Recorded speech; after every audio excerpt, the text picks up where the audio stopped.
Hi viewers, welcome to our channel.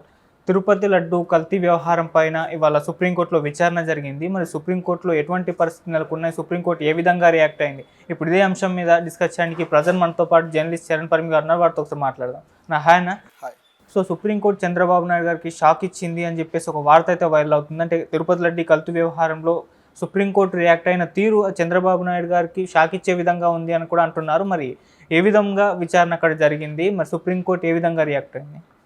ఈ issue మొదలైనప్పటి నుంచి కూడా దీనికి అతిగతి లేకుండా ప్రయాణం జరుగుతూ ఉంది.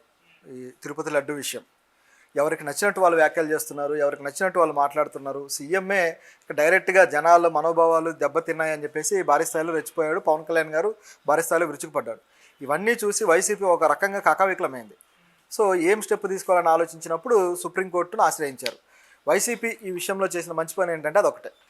ఎందుకంటే పొలిటికల్ స్ట్రాటజీస్ అన్నీ కూడా వాళ్ళకి దెబ్బతిన్నాయి. ఏ విధమైన వ్యాఖ్యలు చేసినా అవి చెల్లుబాటు కాలేదు. ఏ విధమైన స్ట్రాటజీ అమలు పరచాలనుకున్నా అది వర్కౌట్ అవ్వలేదు. చివరికి సుబ్రహ్మణ్య స్వామిని రంగంలోకి దించారు. ఆయన గతంలో కూడా వైఎస్ జగన్ మీద మంచి కామెంట్లు చేయడం, అంటే పాజిటివ్ యాంగిల్ మాట్లాడడం చేశారు.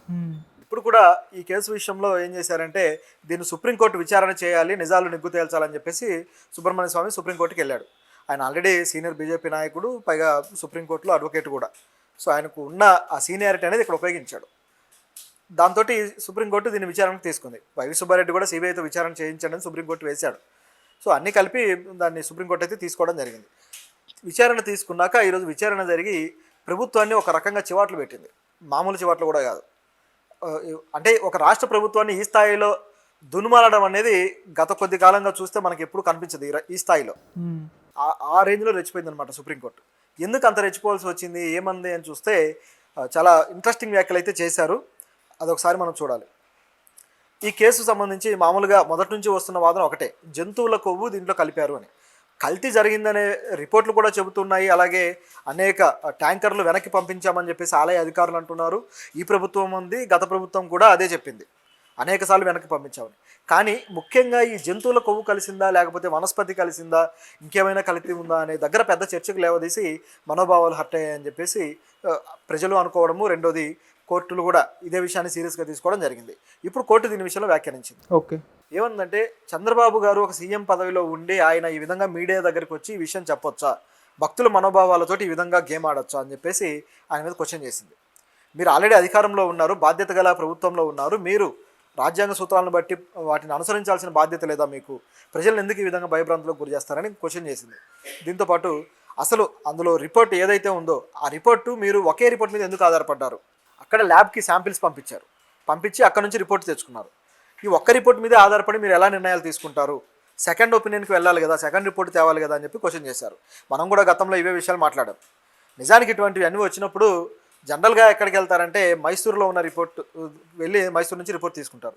ఎన్డీడీబీకి వెళ్ళాల్సిన అవసరం ఉండదు. కానీ అటువంటి ప్రయత్నం ఎందుకు చేశారనేది ఇక్కడ పాయింట్. మనం అదే మాట్లాడాం గతంలో కూడా. ఇప్పుడు కోర్టు అదే అడుగుతుంది, ఎందుకు ఇట్లా చేశారు అని. రెండోది వచ్చేసి, ఆలయ అధికారులు ఒకటి చెప్తున్నారు, మీరు మరొకటి చెప్తున్నారు, మీ ఇద్దరికి మధ్య పొంతనే లేదు, మీ వ్యాఖ్యలు ఎందుకు ఈ విధంగా ఉన్నాయి అని చెప్పేసి ఇక ప్రభుత్వాన్ని ఏంటంటే కరెక్ట్గా తప్పు పట్టినట్టే అడిగింది. ఓకే, ఆలయ అధికారులు ఈవో వచ్చేసి కల్తీ అవ్వలేదు, కల్తీ అయిన వాటి వరకు మేము అసలు ఉపయోగించలేదు, వాటితోటి లడ్డూలు తయారు చేయలేదు, వాటిని వెనక్కి పంపించేసాం అన్నారు. మీరు మాత్రం అందులో కల్తీ చేశానంటున్నారు. దీనికి ఏంటి సమాధానం అంటే, ప్రభుత్వం తరపున వాదిస్తున్న లూద్రా గారు, సిద్ధార్థ లూద్రా గారు ఏమన్నాడంటే, నిజమే, మేము ఆ కల్తీ చేసిన ఏవైతే ట్యాంకర్స్ ఉన్నాయో వాటిని వెనక్కి పంపించేసాము, వాటితోటి ఉపయోగించలేదు, లడ్లు తయారు చేయలేదు అని చెప్పేసి ఆయన అన్నాడు. మరి తయారు చేయనప్పుడు మీరు ఎందుకు ఈ వ్యాఖ్యలు చేశారు మీడియాలో, వాటిని ఉపయోగించలేదు, మీరు మీడియాలో ఎందుకు మాట్లాడారని చెప్పేసి కోర్టు అడిగింది. దానికి ప్రభుత్వం దగ్గర సమాధానం లేదు. సో ఈ విధంగా ప్రతి విషయాన్ని కూడా ముందుకు తీసుకొచ్చి అడిగిందనమాట. దాంతోపాటు అసలు మత రాజకీయాలు మీరు ఎందుకు చేస్తున్నారు, తిరుపతి లడ్డు ఎంతో ప్రాశస్త్యం కలిగింది, దీన్ని మత రాజకీయాల్లోకి ఎందుకు తీసుకొచ్చారు మీరు, ఇది తప్పుడు పని అని చెప్పేసి ప్రభుత్వం మీద డైరెక్ట్గా ఒక విధమైన సెటైర్ వేసింది. సో ఇంత కోపం అనేది కోర్టు ఎప్పుడు చూపించలేదు. సో ఈ పద్ధతిలో రకరకాలుగా అడుగుతూ వచ్చింది. దీంట్లో క్లియర్గా కనిపిస్తుంది ఏంటంటే ప్రభుత్వం రాజకీయంగా దీన్ని స్ట్రాటజికల్గా వాడింది అనేది కోర్టుకు కూడా అర్థమైంది. రెండోది, ఈ వ్యాఖ్యల వల్ల ప్రజలు కూడా అర్థం చేసుకున్నారు. ఓకే, ఈ లడ్డు విషయంలో మాత్రం ఖచ్చితంగా ప్రభుత్వం స్ట్రాటజీని కొద్దిగా ఆలోచించే వాళ్ళు ఎవరైనా తప్పు పడతారు. మామూలుగా చూస్తే ప్రజల మనోభావాలు ఇదంతా ఓకే, కానీ జనరల్గా చూస్తే ఎవరైనా సరే ఆ క్వశ్చన్ అనేది వస్తుంది. అదే క్వశ్చన్ ఇప్పుడు ప్రభుత్వం చేసింది. దీన్ని ఇప్పుడు వైసీపీ ఒక ఆయుధంగా చేసుకుంది. కోర్టు చెప్పింది కదా, కోర్టుని ప్రశ్నిస్తున్నాయి, దీనికి మీ దగ్గర ఒకటిన్నా సమాధానం ఉందా, మేము మొదటి నుంచి చెబుతున్నాము, మేము అన్ని వెనక్కి తిరిగి పంపించాము అని, అయినా మీరు తిరిగి అదే అడుగుతున్నారని చెప్పేసి వైసీపీ కూడా అడుగుతుంది. దీనికి ప్రభుత్వం దగ్గర సమాధానం లేదు. రెండోది వచ్చేసి ఏవైతే ట్యాంకర్లు వెనక్కి పంపించి తర్వాత రిపోర్ట్లు తెప్పించుకోవడం ఇవన్నీ జరిగాయో ఇవన్నీ జూన్ నెలలోనే జరిగాయి. ఓకే, ఎప్పుడో జరిగితే ఇప్పటిదాకా 2 నెలలు ఆగి మీరు ఇప్పుడు ఎందుకు రిపోర్ట్లు ఇచ్చారు అని చెప్పేసి క్వశ్చన్ వచ్చింది. ఇప్పుడు ఎందుకు బయట పెట్టారు ఈ రిపోర్ట్స్, ఆల్రెడీ మీకు గతంలోనే వచ్చాయి కదా, అంటే దీన్ని వివాదంగా మార్చదలుచుకొని మీరు ఈ విధంగా చేశారా అని చెప్పి కోర్టు అడిగితే దానికి సమాధానం లేదు. ఈ గ్యాప్ అనేది ప్రభుత్వం స్ట్రాటజీ ఉపయోగించడం కోసమే ఇట్లా చేసింది అని కోర్టు గమనించింది అనమాట. సో ఇటువంటి ప్రశ్నలు అనేవి కోర్టు నుంచి రావడం ఖచ్చితంగా ఆలోచించదగ్గదే. దీని మీద మాకు తదుపరి రిపోర్టు కూడా ఇవ్వండి అని చెప్పేసి ఆదేశించడం జరిగింది. ప్రభుత్వం ఇప్పుడు తదుపరి రిపోర్టు పనిలో పడింది. ఓకే, ఇది ప్రభుత్వానికి సుప్రీంకోర్టు పెట్టిన చీవాట్లు. మరి ప్రభుత్వం తేరుకుంటుందా, దీనికి తిరిగి సమాధానాలు ఇస్తుందా అని చూడాలి. రెండోది చూస్తే ఒక రకమైన ఆత్మరక్షణలో పడిపోయినట్టు ప్రభుత్వం దీని విషయంలో. ఇప్పుడు ఇక జగన్ని క్రిస్టియన్ ఇంకోటనో మాట్లాడడానికి ఛాన్స్ లేకుండా పోయింది. ఎందుకంటే ముందు మీరు ఆ రిపోర్ట్లకు సంబంధించి నిగ్గు తేల్చండి, ప్రజల మనోభావాలు దెబ్బతిన్నాయన్నారు, మరి దానికి క్లారిటీ ఇవ్వండి, ఏం చేస్తారో చేయండి అని చెప్పేసి అడుగుతుంది కోర్టు. ఇది చెప్పకుండా ఏది మాట్లాడినా ప్రభుత్వానికి ఇప్పుడు వర్కౌట్ అవ్వదు. రెండోది వచ్చేసి పవన్ కళ్యాణ్ గారి అగ్రెషన్ కూడా నిన్న నుంచి తగ్గింది. మనం గమనిస్తే ప్రకాష్ రాజ్ గారి మీద కూడా కాస్త సాఫ్ట్ టోన్లో మాట్లాడడం స్టార్ట్ చేశారు.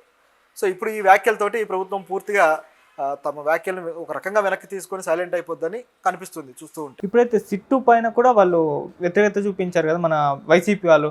సిట్టు వల్ల ఏదో తెలిపోతుందంటే కుదరదు, అది చంద్రబాబు నాయుడు గారి కంట్రోల్లోనే ఉంటుంది, దాన్ని సిబిఐ కన్నా మార్చాలి అని చెప్పేసి అన్నారు. మరి అటువంటి దానిపైన నిర్ణయం తీసుకున్నారా? సిబిఐ ఇంట్రోగేషన్ చేస్తుందా లేకుంటే సిట్టే కంటిన్యూ చేస్తుందా దీన్ని? నిజానికి సిట్టు మీద కూడా ప్రశ్న వచ్చింది. చంద్రబాబు గారి ఆధ్వర్యంలో సిట్ వేశారు.